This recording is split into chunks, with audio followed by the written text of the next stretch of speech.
you were the president of the board of the Wisconsin Transportation Builders Association, a group which has for decades advocated on behalf of raising the state's gas tax. In addition, the Transportation Development Association was advocating for a gas tax increase at the same time you were serving on its executive committee. You now say that you are vehemently against raising the gas tax, but how do you square that with your leadership of groups that have openly advocated for doing just that? Yeah, thanks for asking, Dan. I've been waiting for the right format to get enough time to explain this. So, breaking news on the Dan O'Donnell Show, 4%, less than 5%, 4% of Michels Corporation business is Wisconsin road building. 8% is government contracts in total, so another 4%, 4 and 4, of course. 96% of our business is non-DOT work. And that business consumes massive amounts of fossil fuel, of gasoline, of diesel. I would have to be the dumbest businessman in the history of the world to want to raise fuel cost, to want to raise the cost on 96% of my business.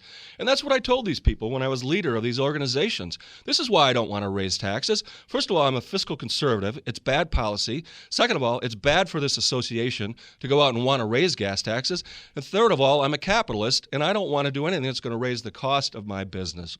So I've stated all along, I have never once said I want to raise the gas tax. I think it's very unfair, very disingenuous, to use words lightly, to say that I am a gas tax raiser. It's really upsetting to a lot of people out there. I think people in Wisconsin are smart.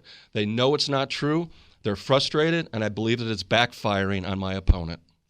Since you did reference your opponent, Mrs. Kleefisch, I am going to give you 30 seconds to rebut that. You did say in recent commercials that, quote, Tim Michels pushed aggressively for gas tax increases. Do you have evidence of that? He says you are not being honest. Well, you just cited the evidence, Dan, and anyone who's interested can just look online and find very easily articles that point to the fact that Tim, who just admitted that he was the leader and on the boards of these organizations that lobbied for years to raise the gas tax, was in fact the leader. And I believe this is a direct quote, that you told these people when you were leader of the organizations, do your people who you say you lead just not listen, or are you not taking responsibility?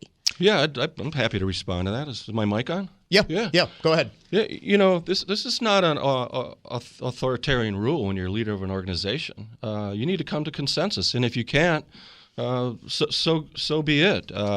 You know, if there's a Radio Broadcasters Association, I'm sure Dan doesn't agree with everything that they stand for. I didn't agree with everything that the transportation associations stand for as well.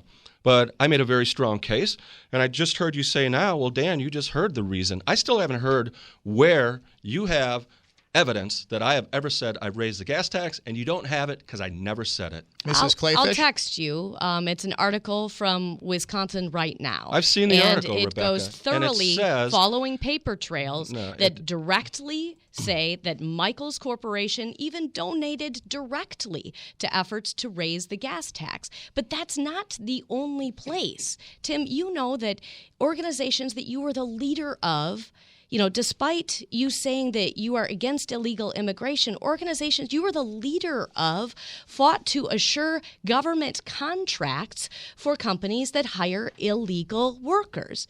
You also know that that's not the only place. And so you've got to take responsibility for some of these organizations. Thank you, Michels Corporation. Mrs. Kleefisch, let people have the day off to protest our right to work legislation. All right, the constraints of time, I'm going to give Mr. Michels 30 seconds to answer the specific question about leadership of a trade group that opposed the hiring or did not oppose the hiring of illegal immigrants. 30 seconds, and then unfortunately we do need to go to a commercial break. Sir. Yeah, I've read these articles that Lieutenant Governor Kleefisch is referencing, and it just does this connect the dots. It just says he was in these trade associations, therefore he must.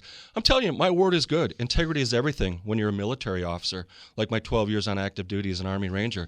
You don't get to be hand-selected as the commander of the Army's Honor Guard Company if you have an integrity problem.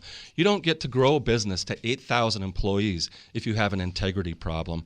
When I say, I've never said I will raise gas taxes, and I pledge I will never raise gas taxes, you can take it to the bank. It's a taking responsibility Thank you so problem. much, Mrs. Kleefisch. I'm sorry we do need to go to break, but folks, rest assured we will be back with more of the Wisconsin Republican gubernatorial primary debate here on the Dan O'Donnell Show in just a second.